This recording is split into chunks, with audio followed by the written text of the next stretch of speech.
Stod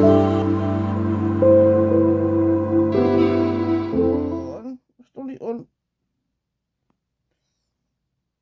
Dalle siger også lige godmorgen. Godmorgen, Dalla. Godmorgen. Godmorgen, ikke? Sådan der ligger vi hver morgen og hygger. Hvis du gerne vil have hovedpuden, så bare sig det, Dalle, ikke? Godt. Men jo. Jeg vil prøve på at filme en breaking af det i dag. Så. Ja. Vi ses nede ved morgenmaden. Så kom jeg ned i køkkenet, og nu er det også tid til noget morgenmad. Og i dag, der skal jeg bruge en skål. I dag, der skal jeg nemlig have det her og det her ovenpå. Det her snask. Ej, for jeg har rystet stemme i dag, mand.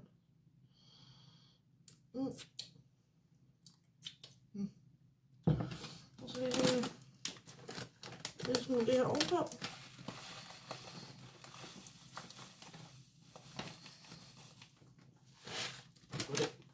Og lige der, ikke? Der får jeg taget mit vand fra klokken 8 til klokken 4 i eftermiddag. Så jeg har fyldt hele mit køleskab op med vand. Synes jeg egentlig har noget vand at drikke.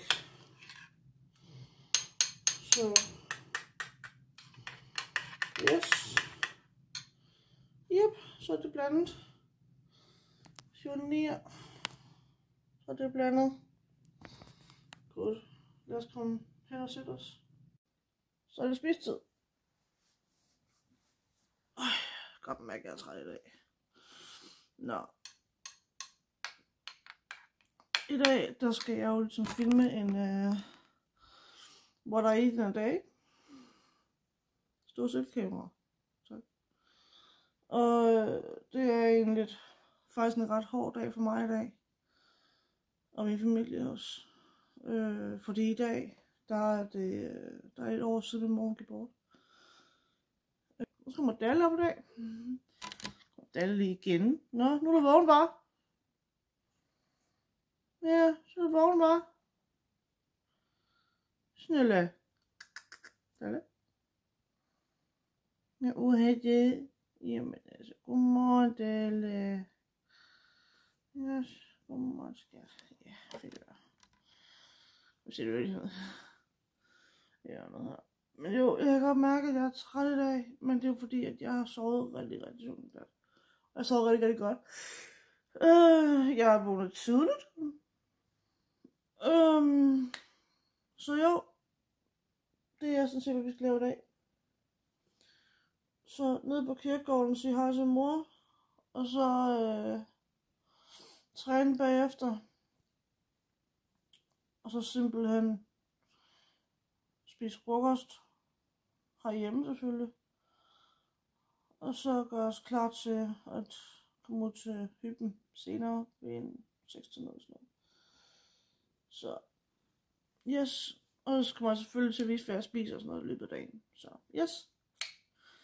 Så ja, jamen lad os bare sige, at vi ses ved næste klip. Hej. Så blev det den hårdeste ting, der stod her. Det er simpelthen også, jeg har min mor.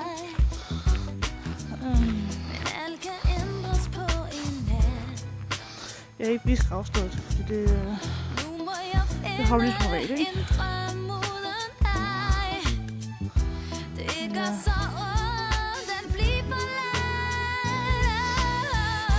Jeg graver ikke på kameraet.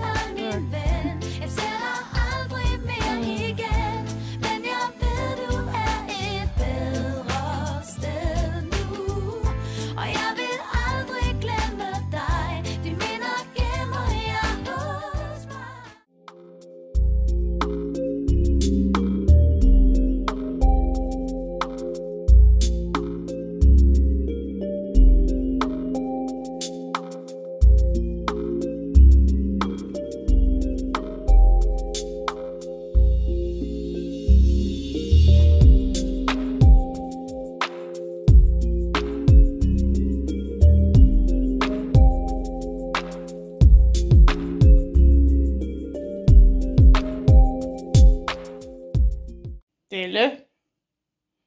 Er du meget sulten? Ja, er du meget sulten? Kom her.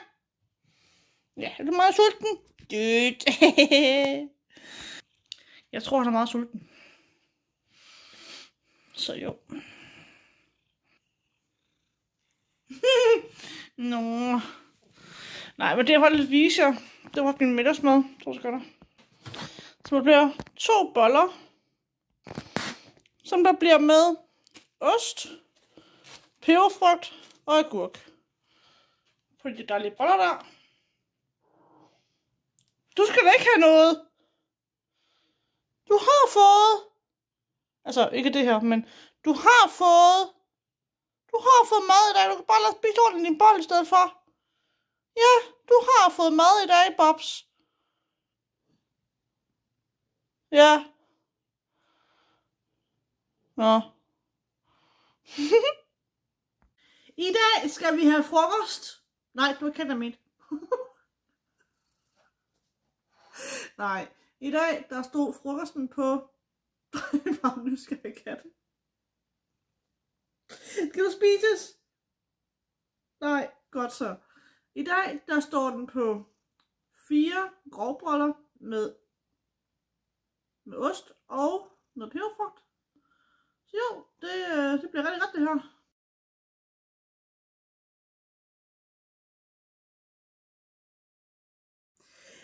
Skal jeg spise dig? Må jeg ikke spise dig aftensmad? Må jeg ikke det? Jeg spiser lille øre og en lille and. Hvad sniler?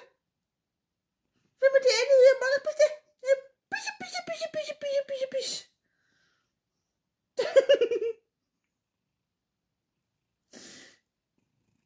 Ja. Og jeg vil på det.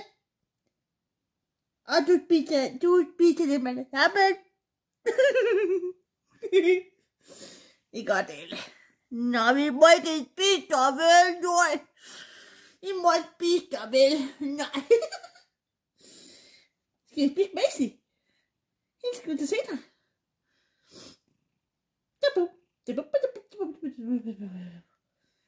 Må jeg ikke spise dig? Må jeg ikke spise dig? Hvorfor ser du så frisk ud, Elle? Et lille øre. Må jeg spise begge ører? Hvad vil du sige til kameraet, Dalle? Må jeg sige mau. Du har mulighed nu, Dalle. Og dyt. Giv mig mommy så.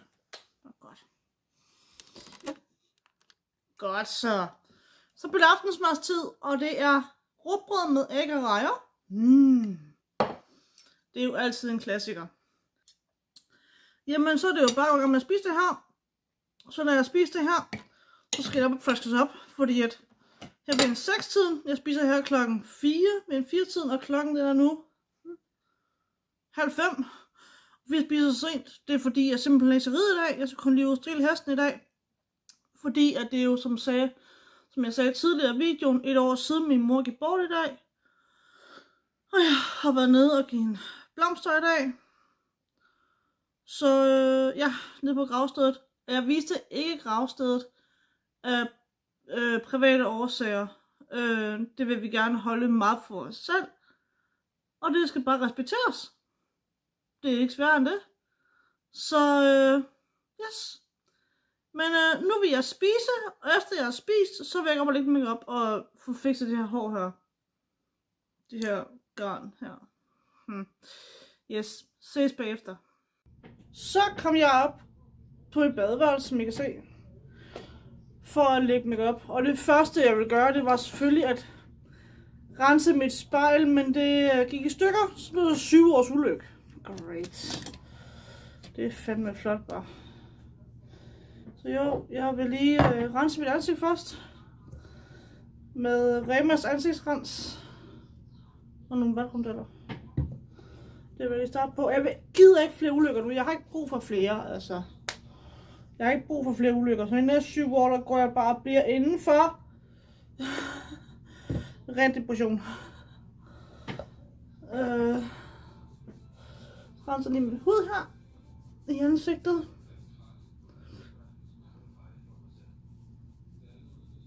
Det kan jeg virkelig have en virkelig brug for. Det kan så godt den her. Det er så faktisk rigtig godt. Det er faktisk utroligt godt. Jeg har lige spejlet stående hernede foran mig, så det er derfor, jeg ikke lige kigger på telefonen endnu. For jeg bruger det som telefon som kamera i dag. Fordi at det der med, at jeg skulle have mulige steder hen og sådan noget. Hvis det kan det gå i stykker, for det koster 800 kroner. Og den 900 var det 1900 det kostede eller sådan noget, jeg kan ikke huske. Jeg renser det lige en gang til.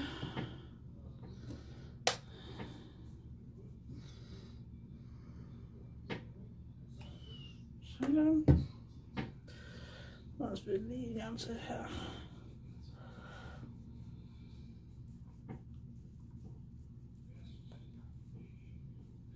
Så jo, men altså, det her kan I lige fortsat se, uden at jeg taler for meget, fordi der er ikke så meget at tale om. Jeg har faktisk sagt det hele, tror jeg. Jeg kommer ikke til at filme ud i stallen, for det må jeg ikke. Det er nogle regler, vi har derude, så det er også bare med at respektere dem. Så der kommer lidt billeder og sådan noget der fra mig og Maisie, som hesten hedder. Og jeg er jo nødt til at følge reglementet, så kan jeg blive smidt ud, jo, det gider jeg vel ikke.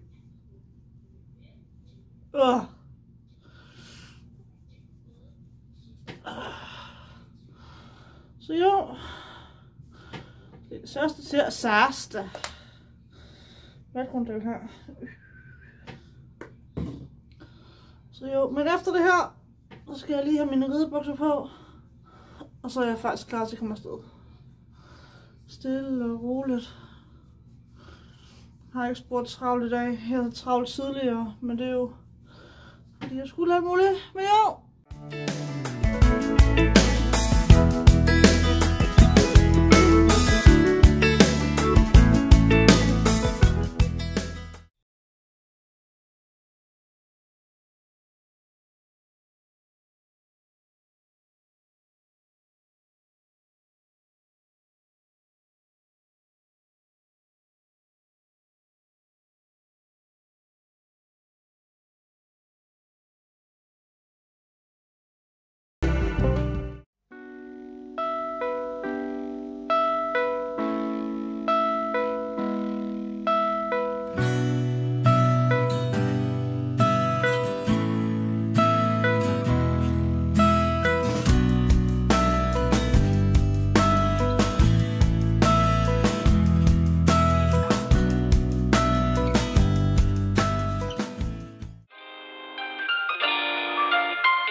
Cyklen og på vejen fra rideskolen af.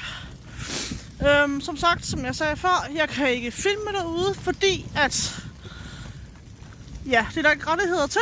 Det har jeg ikke rettigheder til, og det er fair nok. Men jeg har taget nogle billeder, og jeg er rigtig excited i dag, fordi jeg har reddet uden sadel i skoven. Og det skal lige siges, jeg har ikke reddet uden sadel, siden jeg var barn. Så det er jeg faktisk ret excited over.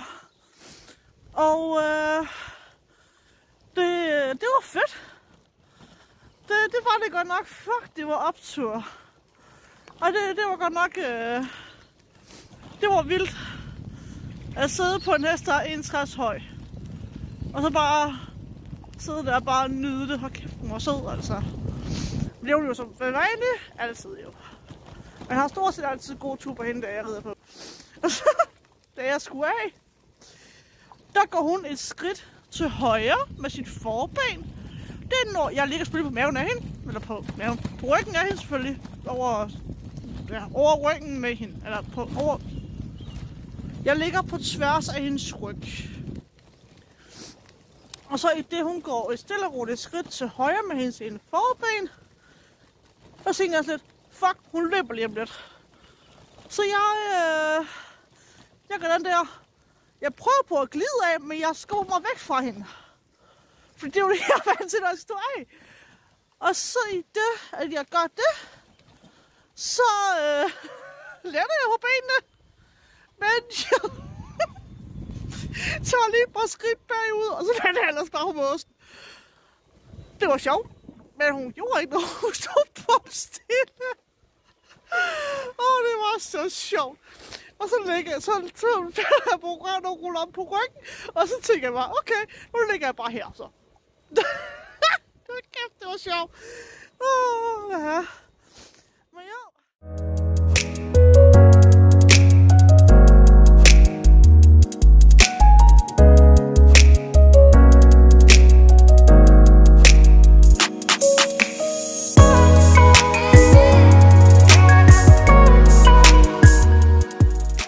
Men som jeg så før med billederne, så jeg er jo rigtig glad for en hest jo. Jeg er rigtig, rigtig glad for hende. Vi skal sige, hun er ikke min egen, men man skulle tro, hun var min egen, fordi at jeg har nok købt mere til hende, end jeg købte mig selv. På de sidste 5 år. Så jo. Men ja. Nu er jeg bare hjemme efter et oplad til min cykel, fordi at det er der nødt til at strøm. Og det er ikke så godt. Og så vil jeg hente en lader. Så vil jeg køre hjem til min kæreste. Jeg er også på en kæreste. Og ja.